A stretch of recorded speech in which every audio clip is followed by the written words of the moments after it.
क्या पढ़ रहे थे हम लोग? हम लोगों ने इतिहास का प्रारंभ देखा था। प्रारंभ में हमने कहा था कि इतिहास जो है वो आदि मानव के काल तक यानी प्राचीन समय तक पहुंच जाएगा। 10,000 या 1 लाख ईसा पूर्व तक पहुंच जाता है। ठीक है। इसको प्रमुख रूप से विभाजन कब किया गया था?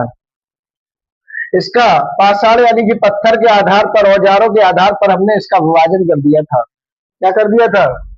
कॉपी बंद करो। पाषाण या पत्थर के आधार पर हमने इसका क्या कर दिया था? विभाजन कर दिया था। और इसको हम लोगों ने 3 भागों में बांटा था। पहला पाषाण काल कौन सा था? पूरा पाषाण काल। रिवीजन कर रहे हैं, REVISION, रिवीजन। ठीक है, पूरा पाषाण काल। पूरा पाषाण काल पढ़ लिया था हम लोगों ने। दूसरा कौन सा था? मध्य पाषाण काल था। और तीसरा कौन सा था? तीसरा था नव पाषाण काल। मनुष्य के द्वारा उपयोग किए गए औजारों के आधार पर हमने इस काल को, पत्थर के औजारों के काल को 3 भागों में बांट दिया था। पूरा पाषाण काल की एज बताओ। ईसा पूर्व 25, 2,50,000 ईसा पूर्व, 2,50,000 ईसा पूर्व के लगभग से ये काल आपका शुरू हो जाता है। और 1 लाख ईसा पूर्व तक ये काल आपका जाता है। इस समय में एक ही खोज सबसे महत्वपूर्ण हुई थी। कौन सी हुई थी? आग की खोज। बाकी सारी खोजें हमको किसमें डालनी है?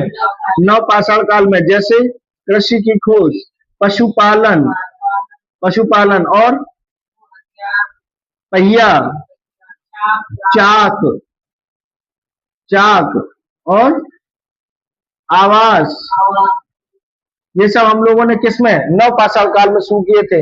इस समय आग की खोज की थी। जीवन कैसा था? अस्थायी या गुबंतु जीवन, खाना बदोशी जीवन था। यानी कि आप एक जगह पर रहते नहीं थे, ये इधर उधर घूमते रहते थे। इस मनुष्य का नाम क्या था? होमो इरेक्टस। क्या नाम था इस मनुष्य का?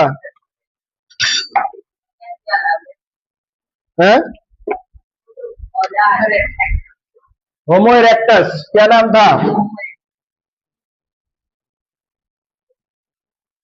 इसके औजार भद्दे किस्म के होते थे, मोटे होते थे, हाथ में पकड़ने वाले होते थे। उनका नाम बताओ। Hand axe, hand axe, hand axe नाम था। हैंड एक्स कहां से मिला था? मद्रास के पल्लवरम से मिला था। पल्लवरम, ये सब हम लोगों ने पढ़ा था पिछली क्लास में। ठीक है, मद्रास के पल्लवरम से हम लोगों को हैंड एक्स मिला था। इसके अलावा भी छोटे छोटे उपकरण थे। उनका नाम क्या था? चापर, चेपिंग, चेपिंग और पेबुल। इस समय की अगर सभ्यता की बात करें तो आदि मानव की हम लोगों को कुछ गुफाएं मिली है। मध्य प्रदेश का जगह का नाम क्या था? भीमबेटका। क्या नाम था? भीमबेटका। एमपी, एमपी में एक जगह थी, क्या नाम था? भीमबेटका। वहां पे राजस्थान की पहाड़ियों पर पड़ती है। वहां पर आदि मानव के द्वारा बनाई गई चित्रकारी, उकेरी गई जो गुफाओं में, वो हमको क्या होती है? मिलती है। बताओ बच्चे। गुफाओं में जो चित्रकारी करी गई थी, उकेरी गई थी, वो हमको क्या होती है? मिलती है। किसके अंदर? भीमबेटका की गुफाओं के अंदर। इसके अलावा भी कुछ जगह थी जहां से हम लोगों को इनके साक्ष्य मिले थे। क्या नाम था? घाटी थी, नर्मदा घाटी, सोहन घाटी, बेलन घाटी। नर्मदा घाटी, सोहन घाटी, बेलन घाटी। सोहन घाटी कहां पड़ती थी?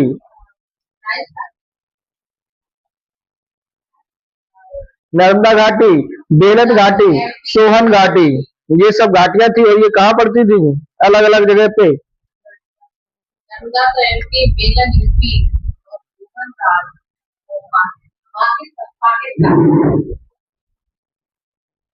तो इस प्रकार की ये घाटियां थी। यहाँ पर हम लोगों ने पूरा पाषाण काल की खोज की थी। इस समय का मानव जो था, इस समय का मानव निएंडरथल कौन सा? और इसमें मेन चीज क्या थी? मुख्य चीज क्या थी? इनके इनके इनके इनके माइक्रोलिथ। इनके औजार का नाम क्या था? बताओ बच्चे। माइक्रोलिथ इनके औजार का नाम था। किसका नाम था? औजार का नाम था, औजारों के आकार छोटे होने लगे थे। ये जीवन के संक्रमण का काल था। कौन सा काल था? संक्रमण का काल था। इनके स्थान कौन से थे? हाँ,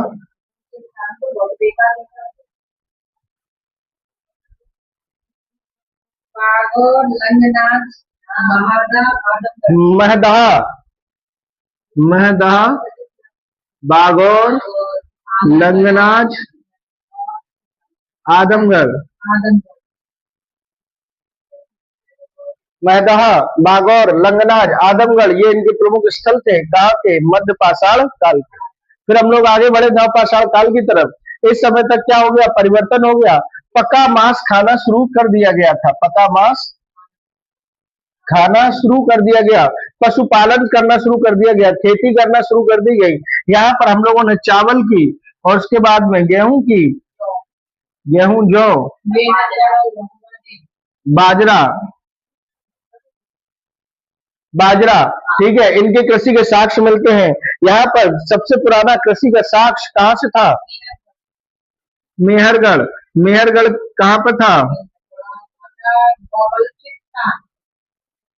लहुरा देव, लौरा देव और मेहरगढ़ दो स्थान हमने आपको बताए थे। इनको आपको क्या लगाना होता है? मेहरगढ़ प्राचीनतम कृषि का साक्ष्य था। संत कबीर नगर में था लौरा देव। लौरा देव कहाँ पे था?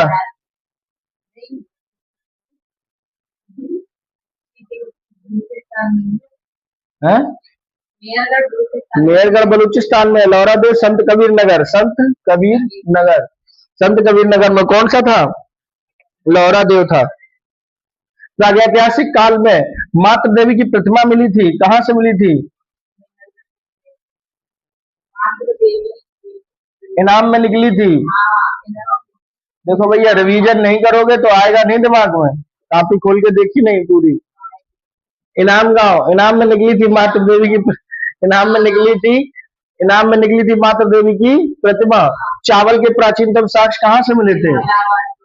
जगह का नाम क्या था? इलाहाबाद से। कोल्ड हवा में चावल रख दिए थे। कोल्डी हवा, कोल्डी हवा से हम लोगों को क्या मिले थे? चावल के प्राचीनतम साक्ष्य थे। मनुष्य के साथ कुत्ते को दफनाने के साक्ष्य भी मिले थे। कुत्ता प्लस मनुष्य, कुत्ता प्लस मनुष्य कहाँ पर था? बुर्जहोम, कश्मीर। बुर्जहोम, कश्मीर से हम लोगों को कुत्ते के साथ मनुष्य के दफनाने के साक्ष्य मिले थे। यानी कुत्ता भी पालतू पशु के रूप में अपनाया जाने लगा था।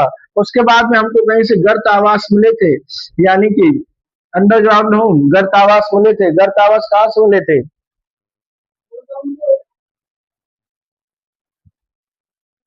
कश्मीर के बुर्ज होम, गर्त आवास, ठीक है, गर्त आवास, ठीक है। चिरांद से हड्डी के उपकरण मिले थे। चिरांद बिहार में था ना? हाँ, चिरांद हड्डी के उपकरण मिले थे। बारहसिंगा की वो मिली थी, सींग वींग मिले थे, ठीक है। तो इस प्रकार से हम लोगों ने पूरा पाषाण काल का क्या देखा था? विभाजन देखा था। पूरा पाषाण काल का क्या देखा था? विभाजन। फिर उसके बाद में इसके मनुष्य का नाम होमो, होमो, होमोसेपियंस था। इसका होमो इरेक्टस था। इसका निडरथल था। एक व्यक्ति था जिसने इसको खोजा था, उसका नाम क्या था? एंडेक्स को रॉबर्ट ब्रूसफुट और डीटेरा और पीटरसन।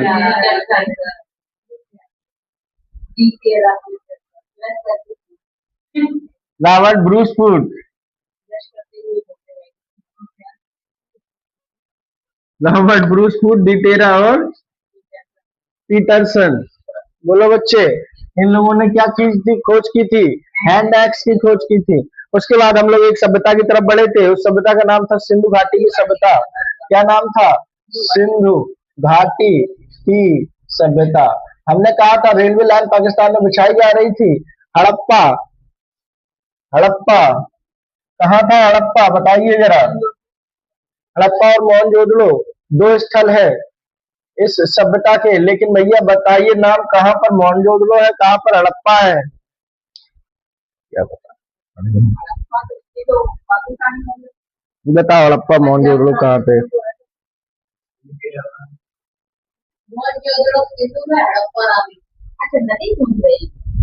स्थान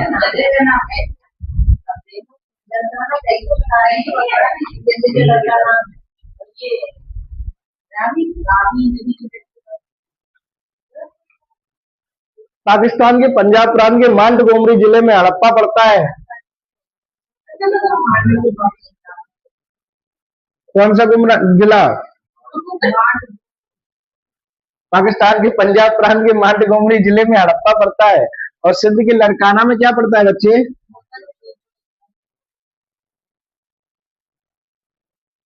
हड़प्पा रावी नदी के तट पर है। किस नदी के तट पर है? और मोहनजोदड़ो सिंध नदी के तट पर है। कहानी 1921 की थी। हमने कहा था 1921 में कुछ किया जा रहा था। क्या किया जा रहा था 1921 में? एक रेलवे लाइन बिछाई जा रही थी। रेलवे लाइन बिछाई जाने के समय हड़प्पा से हम लोगों को क्या मिला? क्या मिला? क्या मिला?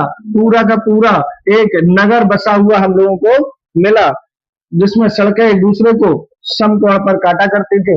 इस विशाल नगर के मिलने के साथ ही इसका नाम हमने हड़प्पा सभ्यता या हड़प्पा संस्कृति रख दिया था, क्योंकि 1921 में दयाराम साहनी, जिसने खोज की थी? दयाराम साहनी ने क्या की थी? इसकी खुदाई करवाई और इसके बाद में इस स्थल की खोज की। 1922 के स्थल का नाम बताइए। मोहनजोदड़ो की खोज किसने की थी?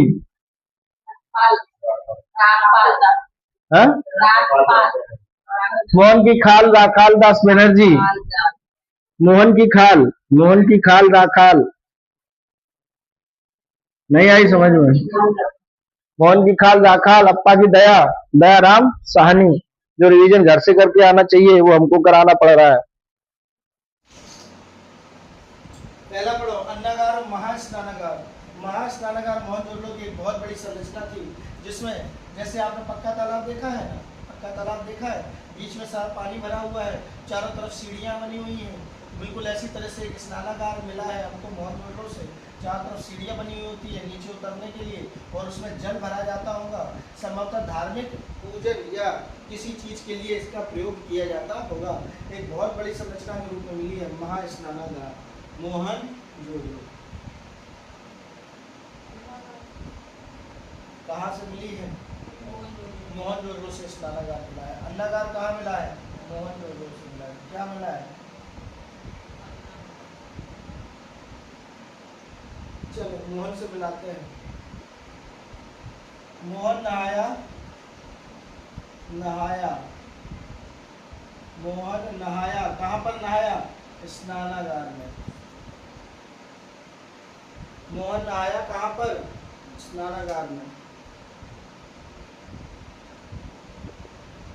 मोहन नहाया स्नानागार में। नहा लिया? नहा धो के उसने कहा कि चलो अब अन्नागार चले, 2-4 अन्न की बोरी उठा लाया। मोहन अन्नागार से अन्न की बोरी उठा लाया। अन्नागार से अन्न की बोरी उठा लाया। हड़प्पा से भी अन्नागार मिला है, ठीक है, और मोहनजोदड़ो से भी अन्नागार मिला है। मोहन ने पहले तो नहाया स्नानागार में। स्नानागार में नहाने के बाद कहा 2-4 बोरियां उठा लाया अन्नागार से, है ना? बोलो बच्चे, आगे पढ़ो। सूती कपड़ा। मोहन ने सूती कपड़े की शर्ट पहनी। ये शर्ट पहनी, मोहन ने सूती कपड़े की शर्ट पहनी। सूती कपड़े की शर्ट।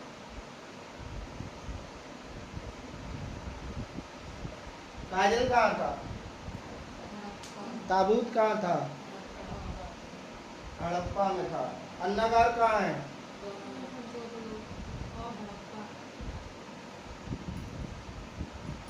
नहीं समझे? कब्रिस्तान है कहाँ है? हड़प्पा में। सूती कपड़ा कहाँ है? मोहन ने बढ़िया बनवाई एक लाल रंग की सूती कपड़े की शर्ट, बढ़िया सी सुंदर सी एकदम लाल रंग की बनवाई, दूर से दिख रहा था। काश की नर्तकी की, और शर्ट पहन के वो फिर क्या करेगा? अब तो नाचेगा ही, फिर कांस की नर्तकी और मोहन दोनों एक संग के नाचे। कांस की नर्तकी मोहन के संग मोहन नाचा। मोहन नाचा किसके साथ? कांस की नर्तकी के साथ। और कैसी बढ़िया सी सूती कपड़ा की शर्ट पहन के। कैसी का शर्ट? रानी की शर्ट अच्छी नहीं होती है, हाँ? नहीं होती। लाल पहने, नेहरू ने लाल ही का है भैया। कांस्य की नर्तकी के साथ मोहन नाचा सूती कपड़े की शर्ट पहन के। ठीक है, अगला देखिए भैया, पशुपति। देखिए भैया, पशुपति की प्रतिमा ये बड़ा महत्वपूर्ण है। 3 सिर हैं इसके। हैं?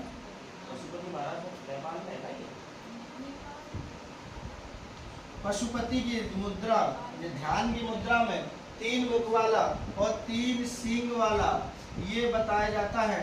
किसको किसको किसको? पशुपति की प्रतिमा को। और ये मिली है मोहनजोदड़ो से।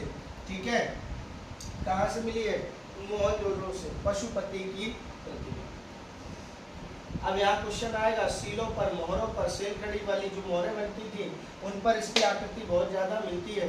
कहा जाता है ये कौन कौन है, पता नहीं है कौन है, लेकिन इसका हम लोग जो वो करते हैं, मिलाते हैं, कहते हैं ये एक देवता है और ये देवता पशुपति है। क्यों? क्योंकि हाथी, गैंडा, भैंसा और बाल इसके चारों तरफ बने हुए हैं। हाथी, गैंडा, भैंसा और बाल, दो एक तरफ बने हुए हैं। हाथी, गैंडा, भैंसा और बाघ। पीसीएस में प्रश्न आया था, किधर हाथी है, किधर गैंडा है, किधर बाघ है, किधर बाघ है और किधर भैंसा है। ये पूछा था, किधर हाथी, गैंडा है, किधर भैंसा और बाघ है। क्वेश्चन ही बेकार है। ये ना बोलिए सुपर डैड में गैंडा एंडा नहीं हो पाएंगे। ये है आपकी पशुपति की प्रतिमा। कहाँ से आई? मोहनजोदड़ो से।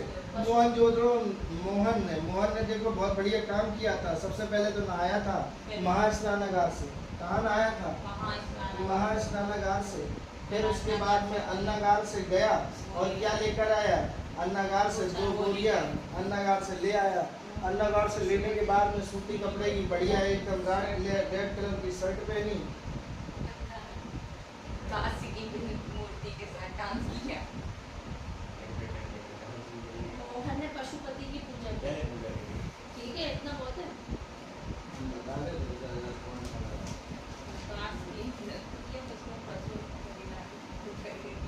देखिए जरा, ये है पशुपति की।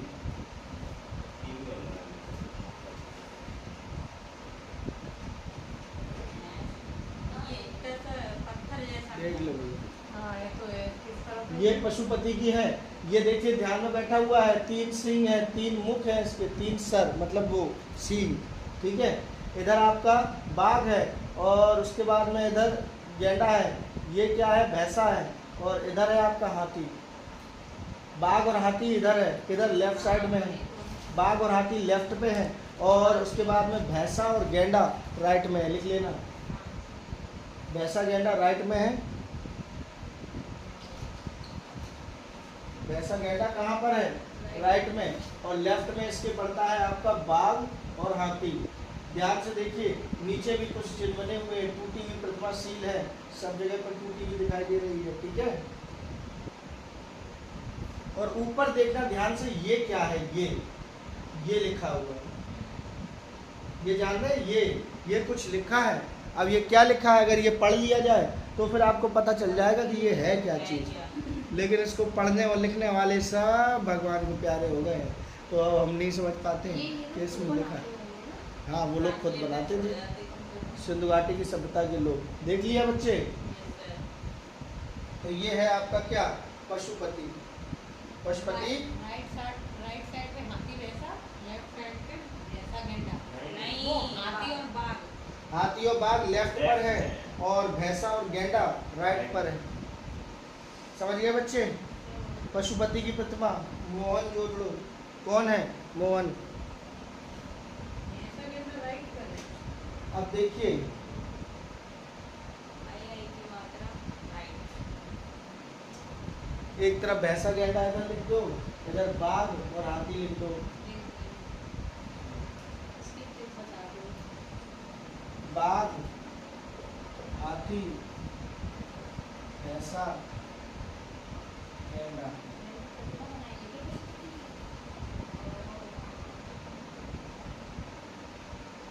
ये है हमारे पशुपतिनाथ भगवान शिव जी, क्योंकि महाभारत में भगवान शिव को त्रिशृंग और त्रिशीष भी कहा गया है।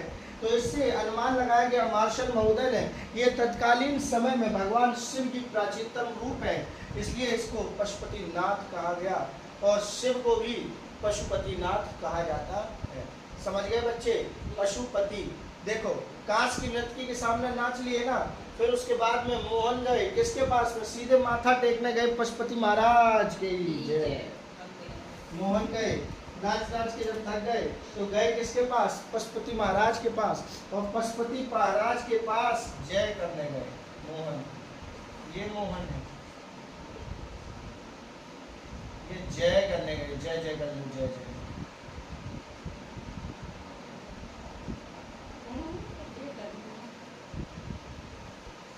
जय जय करने गए, जय जय।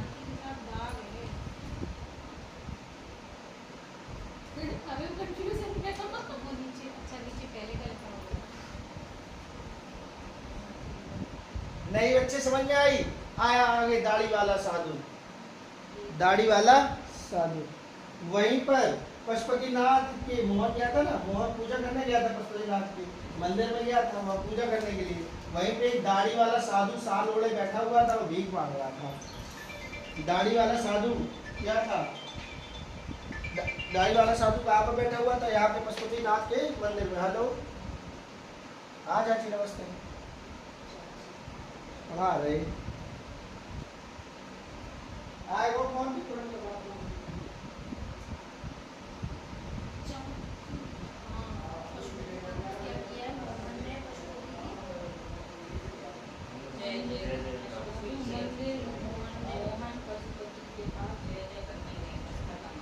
दाढ़ी वाला साधु मंदिर में बैठा था।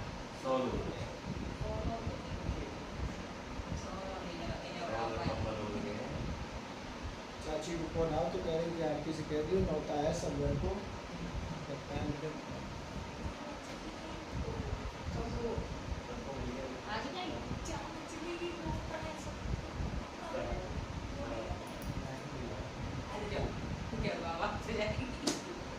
चलो बच्चे समझ गए? पशुपतिनाथ, पशुपतिनाथ। तो मोहन ने क्या किया? वहां पर गया था पशुपतिनाथ के मंदिर में। मंदिर में जब वहां पहुंचा, पहुंचने के बाद वहां देखा कि एक दाढ़ी वाला साधु था, बैठा था, साल ओढ़े बैठा था, और वहां पर क्या मांग रहा था? भिक्षांत भीख मांग रहा था। दाढ़ी वाला साधु क्या मांग रहा था? भीख मांग रहा था। कहाँ पर मांग रहा था? मोहन गया था। कौन गया था? साल ओढ़े है ये दाढ़ी वाला साधु। दाढ़ी वाला साधु क्या है? साल ओढ़े हुए हैं।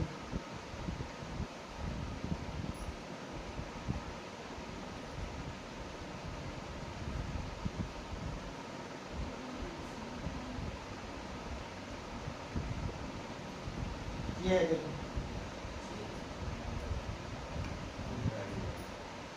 दाढ़ी वाला साधु साल ओढ़े है ना।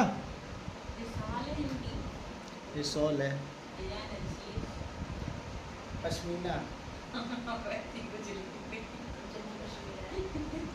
समझ गए बच्चे? ये दाढ़ी वाला साधु है, साल ओढ़े हुए। तो क्या हुआ? ये भीख मांग रहा था। ट्रिक बता रहे बच्चे याद करने की, ना तुम कहोगे भीख कहाँ से मांग रहे? मातृ देवी की प्रतिमा, ठीक है, मातृ देवी की प्रतिमा। अब वहां पर जब वो पहुंचा ना पशुपतिनाथ के मंदिर में, कौन? मोहन। तो उसने वहां पर ये सब नज़ारे देखे उसने, तो वहां उसे एक मातृ देवी बहुत पसंद आई। वहां पर ही मातृ देवी की प्रतिमा थी, पसंद आई। और मातृ देवी मोहन अपने घर ले आया पूजा करने के लिए। मातृ देवी को घर ले आया, घर ले आया। कौन लेकर आया था? मोहन। मोहन मातृ देवी को घर ले आया, और घर ले आया कि अब मैं इसकी रोज पूजा करा करूंगा। रोज मातृ देवी की क्या करूंगा? पूजा करूंगा। मातृ देवी की प्रतिमा।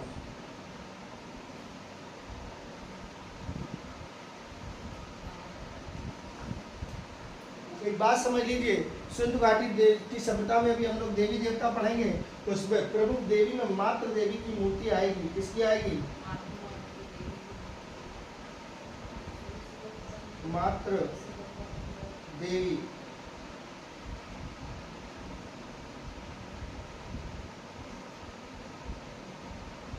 ये है मातृ देवी। देखो, सिंधु घाटी सभ्यता की मातृ देवी, सिंधु घाटी सभ्यता की मातृ देवी देख ली, ये मिली है। इन्हीं की मूर्ति उठा लाया था मोहन अपने घर पे, कहा था इनकी हम पूजा करा करेंगे, मातृ देवी प्रसन्न हो जाएंगी, है ना।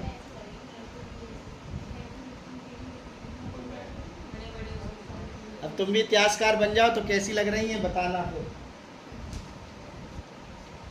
ठीक है। समझ गए कि नहीं समझ गए? ये भी देखो मातृ देवी है।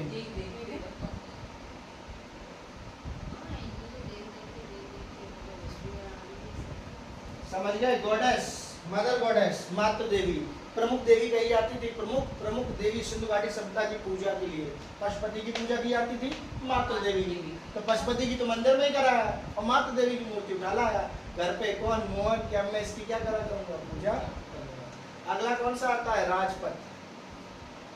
राजपथ, राजपथ कौन सा है? जहां पर राजा चलते हैं। जैसे कि आपका कहाँ है 15 अगस्त और 26 जनवरी में राजपथ पर चलाई जाती है ना झांकी, बोलो। ऐसे ही राजपथ कहाँ मिला है? मोहनजोदड़ो। कहाँ मिला है? मोहनजोदड़ो। फिर मोहनजोदड़ो पढ़ ले। देखो राजपथ यानी कि ये सब कहानी हो गई ना। तो मातृ देवी की प्रतिमा लेके तो भाई जा ही रहे थे। अब घर जाएंगे तो नॉर्मल पथ से तो मोहन जाएगा नहीं। अब राजपथ पर सर पे रख ली क्या इनकी मातृ देवी की मूर्ति। मातृ देवी की मूर्ति कहाँ रख ली? सर पे मोहन ने, और राजपथ से गुजर रहा था। किससे गुजर रहा था? राजपथ से। ये कहानी थी पूरी की पूरी मोहनजोदड़ो की। समझ में आ गई कि नहीं आ गई? ये एग्जाम में पूछे जाने वाले प्रश्न हैं कि कौन सी चीज कहाँ से मिलती है। तो काजल कहाँ से मिलता था बच्चे?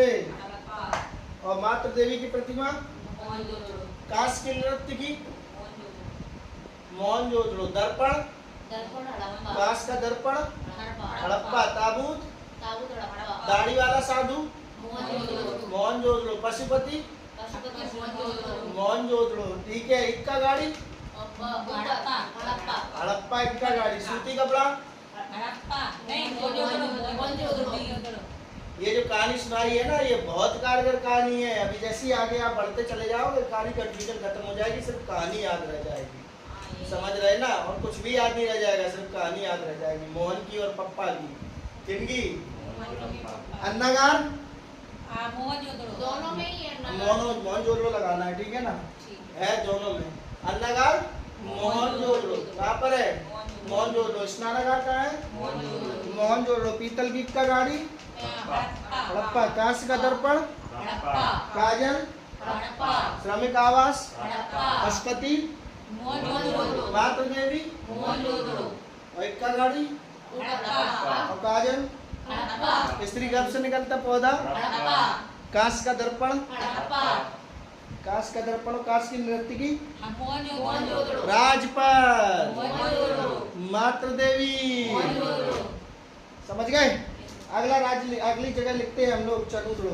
अच्छा बताओ पशुपति के दाएं साइड क्या है? दाएं साइड बाघ और राइट साइड है भैंसा और गैंडा। राइट साइड कौन है? भैंसा गैंडा। और लेफ्ट साइड कौन है? हाथी बाघ। पशुपति की फोटो दिखाई थी हमने। मोहन गया था पशुपति के मंदिर में पूजा करने। और मातृ देवी की प्रतिमा सर पे रख के काहे से गुजरा था? राजपथ से गुजरा था। कौन? मोहन की कहानी और पप्पा की कहानी। अब आएगी चंद्रो। सिंध के मैके में पड़ता है चंद्रो। सिंध प्रांत में पड़ता है। मैके महोदय खोज है। थोड़ा सा साथ में पढ़ेंगे तो बन जाएगी ऊपर तो ऊपर नीचे अच्छा